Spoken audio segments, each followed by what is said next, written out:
আমিষভোজী মানুষও নিরামিষভোজী হয়ে গেল, তা একমাত্র জগন্নাথ দেবের লীলাতেই সম্ভব। এই ঘটনাটি আপনাদের জানাই। উড়িষ্যাতে উর্মা নামে এক মহিলা ছিলেন, যিনি জগন্নাথ দেবের মন্দিরে গিয়ে ভগবানের রূপ দেখে মন্ত্রমুগ্ধ হয়ে গিয়েছিলেন এবং তার সাথে তিনি দেখতে পেলেন ভগবানের ভোগে সবই মিষ্টির জিনিস আছে।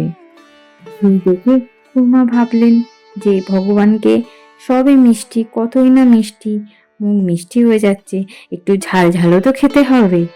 সেই উর্মা ছিলেন একজন মাছ বিক্রেতা, তাই সে একদিন ঠাকুরকে সুন্দর করে মশলা দিয়ে মাছ রেঁধে তরকারি করে নিয়ে গেলেন কলাপাতায় মুড়ে।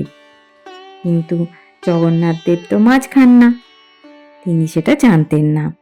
তাই সে না জেনেই মন্দিরে ভক্তির সাথে মাছ রান্না করে কলাপাতায় মুড়ে নিয়ে যান।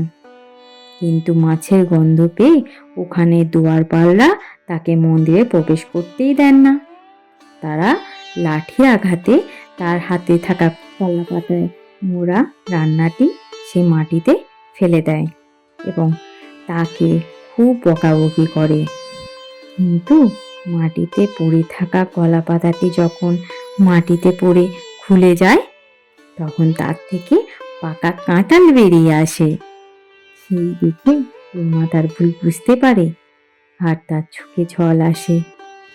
সেই দেখে মন্দিরের লোকেরা তার কাছে ক্ষমা চায় এবং ভগবানকে ভোগ চড়ার অনুমতি দেয়।